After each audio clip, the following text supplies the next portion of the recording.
ሰላም ቤተሰቦቼ እንዴት ናችሁ? ዛሬ ግንኙነት ከተቋረጠ በኋላ ያው የወንድና የሴት የፍቅር ግንኙነት ከተቋረጠ በኋላ ወዲያው ማድረግ የሌለብንን ነገር ነው የምንነጋገረው ማለት ነው። ወደ ሌላ ግንኙነት መሮጥ የለብንም።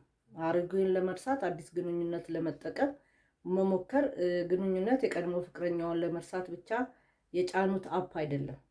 የቀድሞ ፍቅረኛውን ከረሱ በኋላ የተጫነው መተግበሪያ ምን ይሆናል? ሀዘን እንዳያደርጉቦት መጠንቀቅ አለበት። ይሄ በጣም የብዙ ሰው ኮመን ሚስቴክ ነው። ከአንዱ ጓደኛ ሲጣሉ በአይን ሚንስ ልትጣላ ትችላለህ። ወዲያው ሌላ ሰው መተካት ይፈልጋሉ። ያ ምንድነው? አንተ ብትተወኝም አንቺ ብትተይኝም ሌላ ፈላጊ አለኝ ብሎ ለዛኛው ሰውዬ ለመናገር በድርጊት ያልተፈለገ ግንኙነት ውስጥ ሰው ይገባል፣ ወንድም ሴትም ማለት ነው።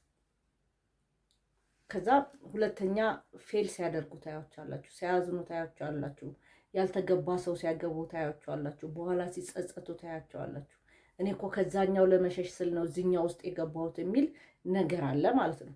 ስለዚህ ግንኙነት ማለት ሌላ ቀጣዩ ማለት ያኛው የበፊቱን ግንኙነት የሚያስረሳ አፕሊኬሽን አይደለም ማለት ነው። ዲሊት ማድረጊያ አፕሊኬሽን አይደለም። ለምንድን ነው የተለያየሁት? በእኔ ምክንያት ነው? በሱ ምክንያት ነው? እሺ ተለያየን፣ ላንገናኝ እንችላለን። ለቀጣዩ ግንኙነት ላይ ምንድነው ማረም ያለብኝ? ምንድነው መስተካከል ያለብኝ? ወይም ደግሞ ምንድነው መጠንቀቅ ያለብኝ? በምን አይነት መንገድ ነው ከዚህ ሰውዬ ጋር የቆየሁት? ስቃይ ነው ወይስ ደስታ ውስጥ ነበርኩኝ? ስለዚህ ያንን ነገር ያመጣው ምንድን ነው? እንደው ጊዜ መስጠት ነው ለራስ የሚያስፈልገው ማለት ነው። እንደወጡ ከዚህኛው ጋር ወደ ሌላው መግባት ሳይሆን ጊዜ ለራስ ሰጥቶ ራስን ገምግሞ ወደ ተሻለ ነገር ለመድረስ መሞከር ነው የሚያስፈልገው ማለት ነው። ሌላው ያው ከእርዳታ ራስን ማግለል፣ ይሄን በጣም ከባድ። ብዙ ሰዎች ከጓደኞቻቸው ጋር ተጣልተው በጣም አዝነው በጣም ሪግሬት አድርገው ሰው ሊረዳቸው በሚመጣበት ሰዓት ለማገዝ መለያየታቸውን በቃ ከዛ ከገቡበት ችግር ውስጥ ለማውጣት ለመርዳት ሲጠጓቸው የሚሸሹ ሰዎች አሉ። መጨረሻቸው ጥሩ አይሆንም። ብዙ ጊዜ በእንደዚህ አይነት ነገር የተጎዱ ሰዎች እንደውም ወደ ሰው ነው መምጣት ያለባቸው። ችግራቸውን አውጥተው ማካፈል። ለብቻቸው የያዙት ነገር ምናልባት በዛ አጠገባቸው ባለ ጓደኞቻቸው ወይ ዘመዶቻቸው ሊሆን ይችላል፣ ወይ ሊያግዛቸው በፈለገው ሰው ዘንድ ደግሞ ሲምፕል ሆኖ ሊፈታ ይችላል። እና ይሄም ከእርዳታ ራስን ማግለልም ትክክል አይደለም ማለት ነው።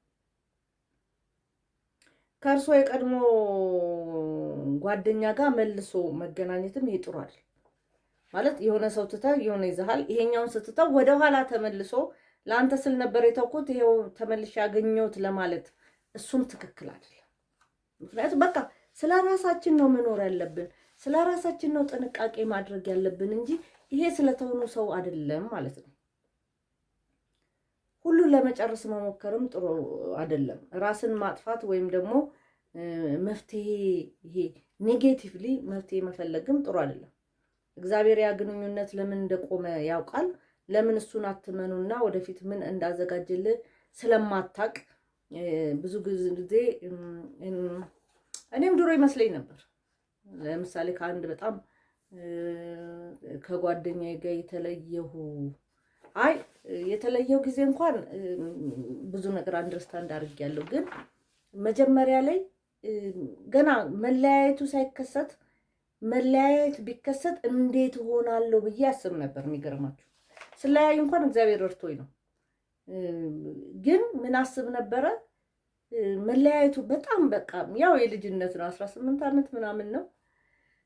ሌላ ሰውም ብዙ አላቅም ነበር፣ ከቤተሰብም ተለይቼ ብቻ ባይኔሚስ አላቅም ወደድኩት ማለት ነው።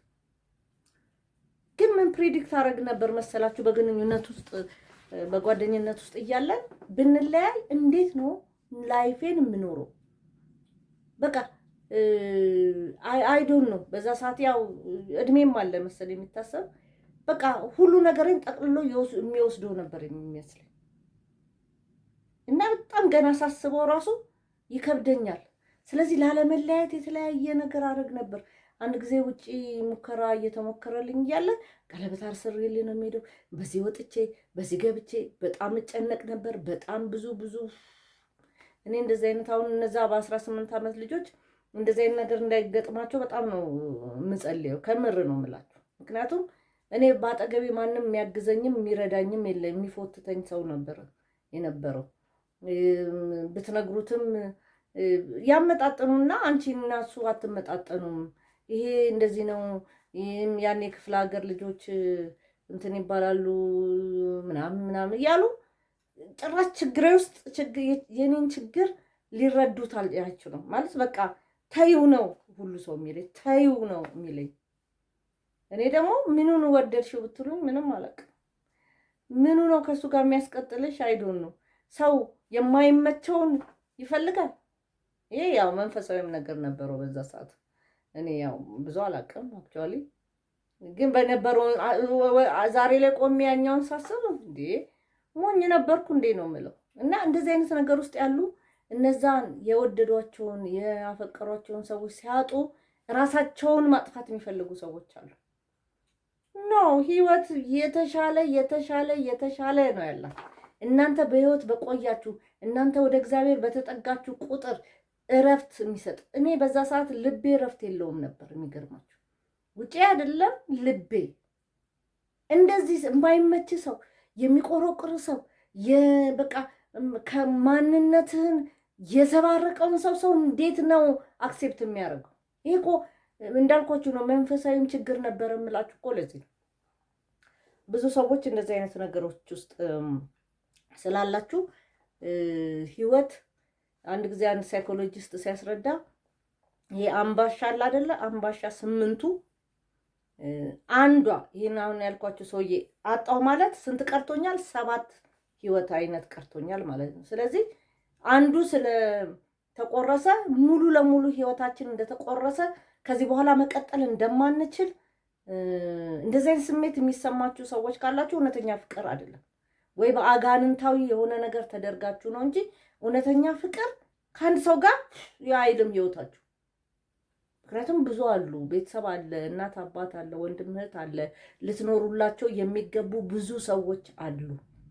ስለዚህ ያ ሰው ቢሄድ ያልተመቻችሁ፣ ያው የሚንቃችሁ ሊሆን ይችላል፣ ቋንቋችሁ የሚገባው ላይሆን ይችላል። የእናንተን ኢንተረስት የማይፈልግ ስለ ራሱ ብቻ የሚያስብን ሰው ተከትላችሁ ህይወታችሁን አታጡ።